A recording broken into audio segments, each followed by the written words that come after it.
अब मैं दावत देता हूं मोहतरमा यास्मीन फारूकी साहिबा को, national president women India movement, जो डाइस पर तशरीफ लाएं।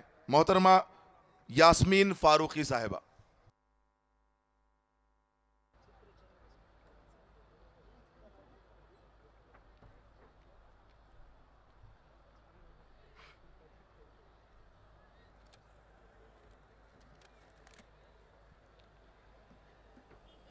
बिस्मिल्लाहिर्रहमानिर्रहीम।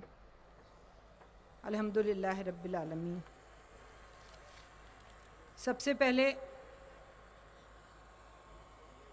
मंच पे बैठे हुए पॉपुलर फ्रंट के लोगों को नाम नहीं लेके, इस मंच का किसी भी आदमी का नाम लेते हुए नहीं, मैं इस मंच को सलाम करती हूँ।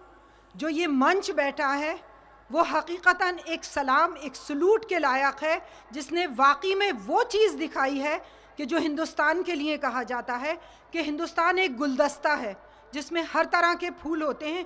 ये मंच उस चीज़ की गवाही देता है कि ये वो गुलदस्ता है जिसमें हर रंग के फूल बसे हुए हैं और उसकी खुशबू से ये पूरा पंडाल महक रहा है। मैं सलाम करती हूँ इन सारे मेरे भाइयों को और उन सारी बैठी हुई मेरी बहनों को जो कि आप लोगों को नज़र नहीं आ रही हैं, जो अपना वक्त, अपनी दूरी, अपने बच्चों को छोड़ के और यहाँ घंटों से बैठी हूँ। मैं सलाम करती हूँ उन सारे मुसाफिरों को जो मुसाफत तय करके यहाँ पे और सारी परेशानियाँ तय करके यहाँ पे आए हैं। अस्सलाम वालेकुम वरहमतुल्लाहि वबरकातुहू। एक शेर के साथ शुरू करती हूँ। लगा के आग शहर को ये बादशाह ने कहा, लगा के आग शहर को ये बादशाह ने कहा, उठा है दिल में तमाशे का आज शौक बहुत। ये है हमारे मोदी जी। क्या उठा है दिल में तमाशे का आज शौक बहुत, झुका के सर को शाह परस्त बोल उठे, झुका के सर को शाह परस्त बोल उठे। ये है हमारे अंधे भक्त। हुजूर का शौक सलामत रहे शहर बहुत। तो यहाँ पे हमारा जो आज हिंदुस्तान है वो इस पोजीशन पे है कि एक कीचड़, एक दलदल जिसके अंदर हम सब लोग बड़ी मुश्किल से चल रहे हैं, इस हिंदुस्तान के वो हालात पैदा कर दिए गए हैं। आज अगर मोदी सरकार ने ये हालात 4 साल में मेहनत नहीं की, उन्होंने 3 साल में मेहनत नहीं की, उन्होंने 2 साल सिर्फ घूमने में गुजारे थे। उस वक्त वो हिंदुस्तान में उनको याद नहीं था कि क्या हो रहा है। 2 साल उन्होंने बहुत प्यार से अपनी वजारत को बढ़ावा देते हुए उन्होंने सोचा पता नहीं दोबारा ये मौका ना मिले या मिले, हम मुल्क घूम आते हैं। उन्होंने घूमने में गुजारे। उसके बाद उन्हें ध्यान आया कि नेक्स्ट इलेक्शन भी हमें लड़ने हैं, तो उन्होंने हिंदुस्तान पे तवज्जो देनी शुरू की। अब हिंदुस्तान की तवज्जो पे सबसे पहले उनका वार था कि वो नोटबंदी करें।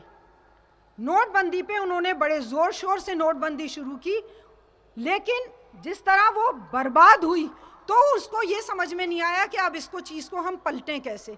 आप अगर गौर करेंगे पूरे टाइम को, जब तक मोदी सरकार की गवर्नमेंट रही है, तो आपको ये लगेगा कि एक उनका कदम था जो बर्बादी की तरफ उठ रहा था और दूसरा उनका कदम वो था कि उसको लीप रहे थे कि किस तरह हिंदुस्तान की आवाम को हम बेवकूफ़ बना दें। जैसे ही नोटबंदी शुरू हुई, जब हाहाकार मची, परेशानियां हुई, लोग मरने लगे, लोग परेशान हो गए, औरतों की हालत बदतर हो गई। वो ख्वातीन जिन्होंने कि अपने घरों में पैसे जोड़ जोड़ के रकम जमा की थी कि हम घर बना लेंगे या हम कुछ ऐसा खर्च कर देंगे, उन्होंने उस आम आदमी को बर्बाद कर दिया। और एक अचानक उनको एक हालात सूझे, उन्होंने सर्जिकल स्ट्राइक करके और एक बिल्कुल रुख मोड़ दिया अवाम का कि अब इस नोटबंदी की तरफ मत सोचो, अब फौज के सर्जिकल स्ट्राइक की तरफ सोचो। अगर आप अलिफ से लेके ये तक गौर करेंगे तो मोदी जी के पास हर इंसिडेंट का एक जवाब था। आपका विकास पैदा हो गया एकदम से, जैसे ही विकास पैदा हुआ लोगों ने शोर मचाना शुरू किया। अचानक से जब इतना पैसा दिखने लगा लोगों के पास, तो मोदी जी एकदम, योगी जी ने ताजमहल को उठा दिया। ताजमहल का एक कहानी शुरू हो गई। उन्होंने उसको ये कहा कि ये तो बेचारा उसको भी एक तरह से ये कि वो रोने लगा कि मैं तो ताजमहल हूँ साहब, मैं तो इंडिया में पैदा हुआ था, मुझे क्यों इस दर्जे पे लाके छोड़ दिया। तो गंगा वहीं जमुना पास बहती है।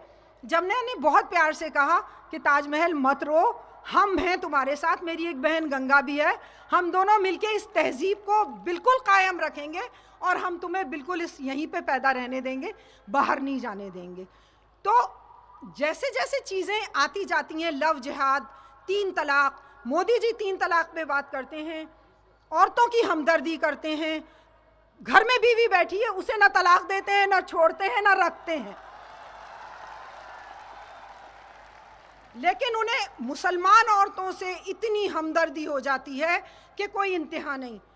अगर रेप मुसलमान की औरत का ट्रेन में हो रहा है कोई फ़र्क नहीं पड़ता, दलित औरत मारी जा रही है, बच्चियों के रेप हो रहे हैं, लड़कों के साथ ज्यादती हो रही है, विद्यार्थियों के साथ जुल्म हो रहा है, नजीब नहीं मिल रहा है, हर आदमी फौजी परेशान है, कोई फ़र्क नहीं पड़ता, कोई फ़र्क नहीं पड़ता। लव जिहाद की बात करो, वो अहम मुद्दा है, नौकरियों की बात मत करो, वो अहम मुद्दा नहीं है। बात करो अगर औरतों के साथ ज्यादतियाँ हो रही हैं, कोई मुद्दा नहीं है। आप अगर बात करना है तो ये बात करो, इस बात पे गौर करो कि महाराणा प्रताप को हम सम्राट महाराणा प्रताप द ग्रेट कहें और अकबर बादशाह को ख़त्म कर दें। हम तो मना नहीं कर रहे, हम तो नहीं कह रहे कि अशोक ग्रेट नहीं था, हम नहीं कह रहे कि महाराणा प्रताप ग्रेट नहीं था। क्या आप हिस्ट्री बदल दोगे? आप हिंदुस्तान की हिस्ट्री बदल लो, क्या दुनिया में जो लिख दिया गया है उसे बदल दोगे? वहां पे लाके एक कहानी आती है कि गांधी को मारने वाले आदमी की मूर्ति बना देंगे। वो कितनी बड़ी अजीब बात है, कितना बड़ा मजाक है कि जिस आदमी ने गांधी की हत्या की उसकी मूर्ति बनेगी, उसकी पूजा होगी। क्या ये हिंदुस्तान है मेरा? हरगिज नहीं, बिल्कुल नहीं। आज हम यहाँ से वादा करके जाएंगे। बहुत सारी कहानियाँ हैं मेरे पास कहने के लिए, मैं बहुत सारी कहानियाँ कह सकती हूँ आपके सामने। बहुत सारे लोग बैठे हैं, लोग बोल भी चुके हैं। मैं सलूट करती हूँ पॉपुलर फ्रंट को। उन्होंने हमेशा, आपने एग्जीबिशन भी देखी होगी, आपको पम्फलेट मिले होंगे, हर वक्त हर दौर में जिसके साथ भी ज्यादती हुई है, एक वाहिद तो ऐसी शख्स तंजीम है, एक वाहिद ऐसे लोग हैं जो हमेशा आपको साथ खड़े मिलेंगे। हम आपके साथ हैं, आपको कभी उनको आवाज़ देने की ज़रूरत नहीं पड़ेगी। बहुत सारी जगहों पे आपको आवाज़ देना पड़ता है, बहुत सारे लोग सियासी उस फ़ायदे की खातिर काम करते हैं। पॉपुलर फ्रंट ने आज तक किसी सियासी फ़ायदे के लिए काम नहीं किया, किसी ज़ातियत के बारे में काम नहीं किया। पॉपुलर फ्रंट ने काम किया है गरीबों के लिए, भुखमरी के लिए।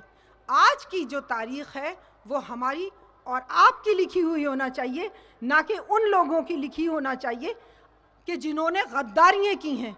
आज बड़ी हैरत की बात समझ में नहीं आती है कि लोग, ये ऐसा लगता है कि जैसे संघ और बीजेपी हमारे लिए गंगा हो गई है कि अगर हम संघ और बीजेपी में चले गए तो सारे पाप माफ़ हैं, जितने भी आपने पाप किए हैं वो माफ़ हो जाएंगे। बीजेपी संघ गंगा और बाकी के जितने भी लोग हैं वो सब लोग पापी हो गए। उनके यहाँ आरएसएस वाले, आईएस वाले भी पैदा हो जाते हैं, उनके यहाँ देशद्रोही भी पैदा हो जाते हैं। सिर्फ संघ परिवार और बीजेपी वाले गंगा मैया हो गए हैं जिनके साथ पाप धुल रहे हैं। आज बहुत, जैसे मैं अभी बात कहे जा रही हूँ आपसे, हर एक चीज़ का एक ना एक तोड़ निकाल लेते हैं। अचानक गुजरात में आईएस और वाले पकड़े चले गए। आप गुजरात का इलेक्शन शुरू हुआ, आपको लगा मैं हारने लगा हूँ या मेरा बुरा हाल हो रहा है, वहाँ 4 लोगों को पकड़ लिया। आप जेलों में ठूंस देते हैं, उसके बाद आप इतने बेगैरत हैं कि आपको अंदाज़ा नहीं होता। जब वो लोग जेलों से निकल के आते हैं, आप बेगैरती से उन्हें बाइज्जत बरी करते हैं, उनकी ज़िंदगियाँ ख़राब कर देते हैं और आप उसी बेगैरती के साथ फिर मुँह पे आके सामने खड़े हो जाते हैं।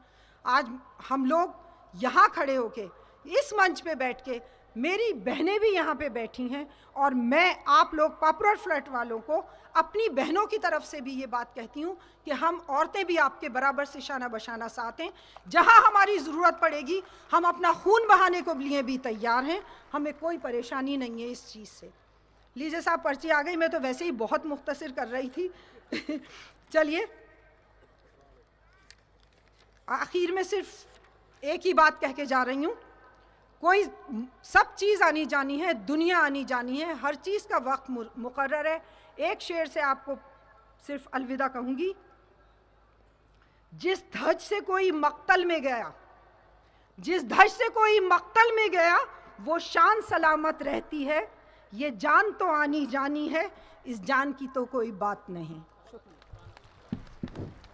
National president women India movement मोहतरमा यास्मीन फारूकी साहिबा आपके सामने खिताब कर रही थी। आपका बहुत बहुत शुक्रिया।